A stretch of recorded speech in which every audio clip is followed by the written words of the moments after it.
To make the cozy cone, start off with some Pillsbury crescent dough. Try to get the ones that aren't perforated. Take some aluminum foil and roll it into a cone shape. Then I just took the insides and I pushed them all in so it would be a little more flat to stand up.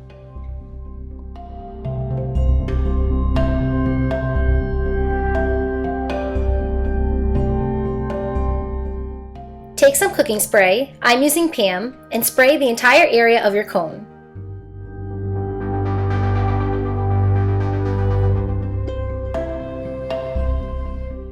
Open up your crescent dough sheets and then roll them out on a wax piece of paper. Now take a knife and cut out 1 inch to 1.5 inch strips of your crescent dough. Simply take the crescent dough and tightly wrap the crescent dough strips around your aluminum foil cone. When you get to the very bottom, make sure to pinch the last piece into part of the crescent dough so that it sticks. When you're satisfied with the way your cone looks, put it onto the pan and place it into the oven that's preheated at 375 for 10 to 15 minutes or until golden brown.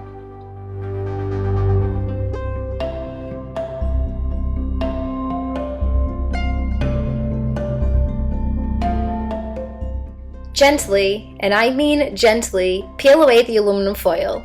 You'll be left with a beautiful, warm and fluffy cozy cone.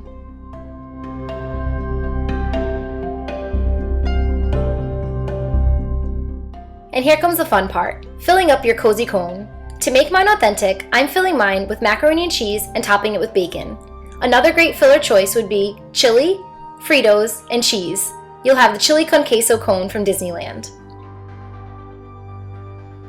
And that is it for this first recipe, a delicious macaroni and cheese cozy cone topped with bacon. It does not get much better than that.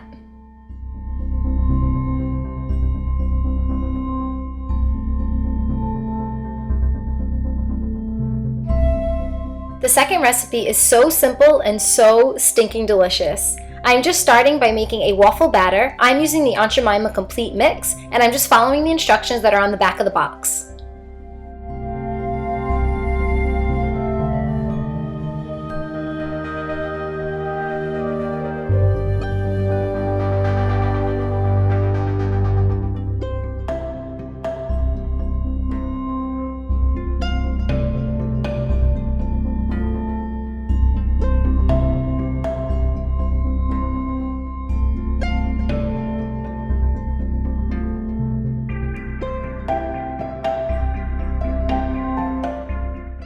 Pour the batter into the waffle maker and close the lid. If you don't have a waffle maker, you can use any frozen waffles from a grocery store. Your sandwich will just be a little bit smaller.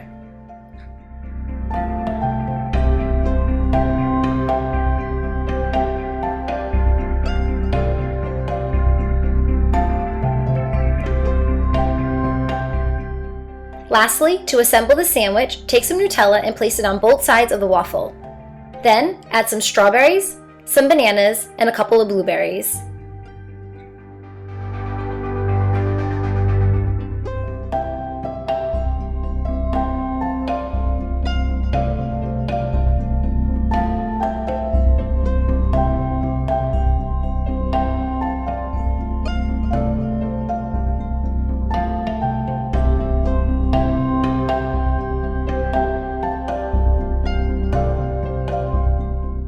Fold your waffle sandwich up and enjoy. You can also make this as a savory treat by adding spicy chicken and some lettuce.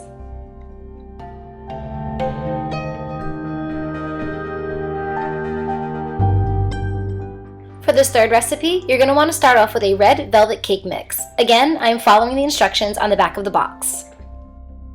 Pour a very, very thin layer of the cake batter into a cake tin and bake it in the oven for about 20 minutes. While your red velvet cake is baking in the oven, prepare your fast and easy cheesecake batter, which is essentially 16 ounces of cream cheese, 2/3 of a cup of sugar, and 2 eggs.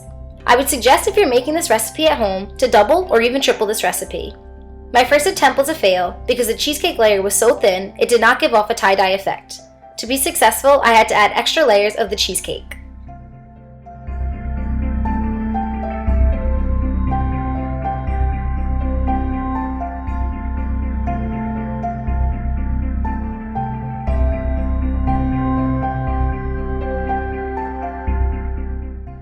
When you're happy with your batter, split it up into 6 different cups.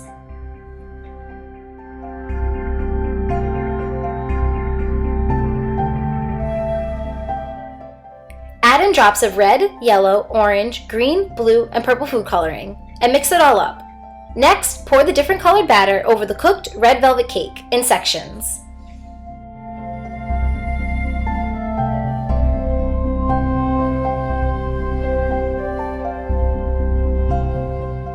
To achieve the tie-dye effect, place a fork in the cake and swirl it all around. Place in the oven and cook for about an hour. When you take it out, you have this gorgeous, gorgeous swirled tie-dye cheesecake effect. Take some saran wrap, place it over the cheesecake, and place it in the refrigerator for at least 24 hours. Slice it up and enjoy. On top of this being extremely delicious, it's very, very visually appealing as well.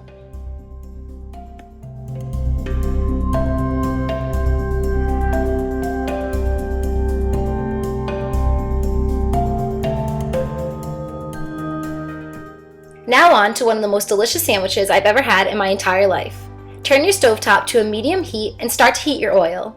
While your oil is heating up, prepare your batter, which is 2/3 of a cup of water, 1 egg, 1/3 of a cup of flour, a pinch of salt, and a teaspoon of baking powder.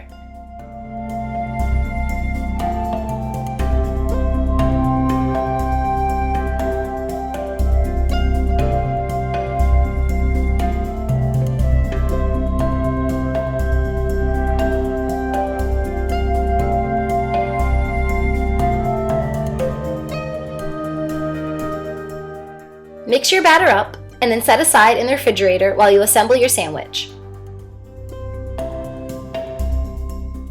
To assemble the sandwich, you'll need 2 slices of white bread, 2 slices of ham,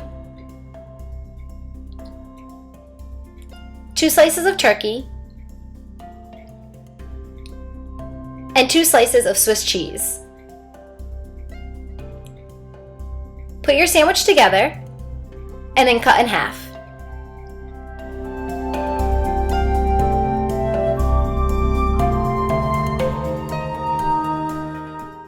Place 2 to 4 toothpicks on each half of the sandwich. Then take your sandwich and dredge it into the batter. Quickly take your sandwich and place it into the frying pan. Fry for about 30 seconds to a minute on each side, or until golden brown. Make sure to take the toothpicks out before you flip to the other side.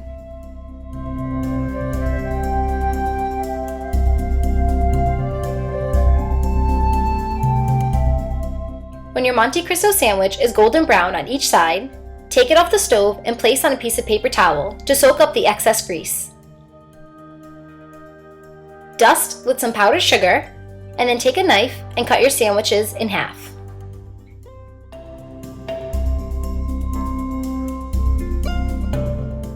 Serve with a side of jelly and enjoy them while they're hot.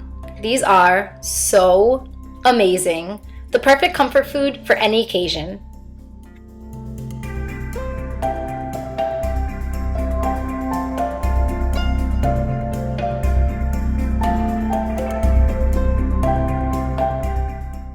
Are you ready for this recipe? It's only 4 ingredients. You're going to need 2 scoops of peanut butter, 2 scoops of jelly, 3 to 4 scoops of ice cream, vanilla ice cream, depending on how thick you want your shake to be, and just a splash of milk.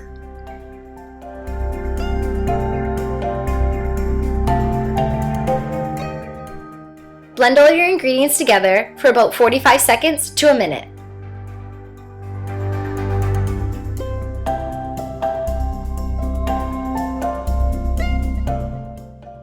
Pour into a glass and you're done. It's as simple as that. Look how thick and frothy this milkshake is. So delicious, so amazing, and really takes you straight to Hollywood Studios.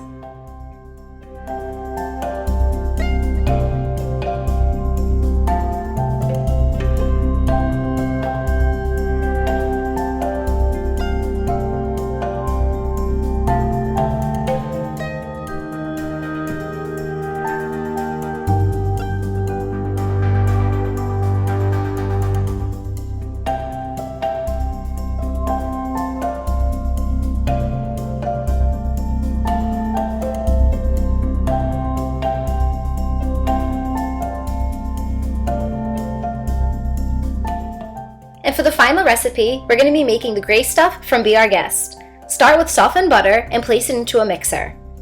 Mix the butter until it's creamed together.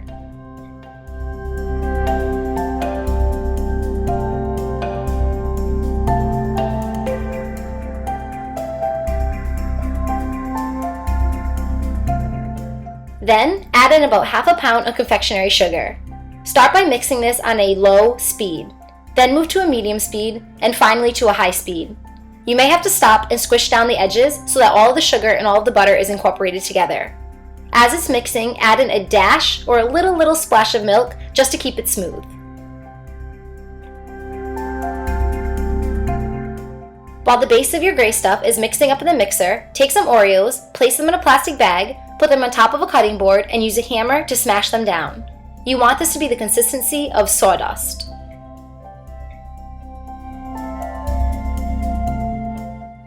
Incorporate the Oreo with the base and mix it all together.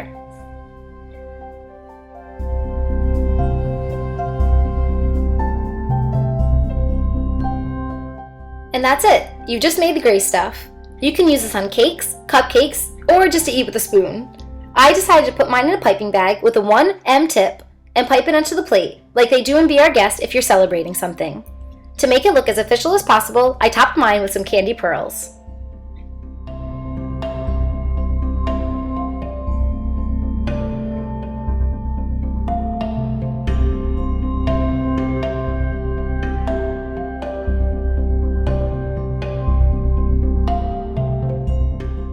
Those are my 6 Disney World and Disneyland copycat recipes. I really hope you enjoyed this video. It's probably the most fun I've had filming in a while. Let me know what you think below.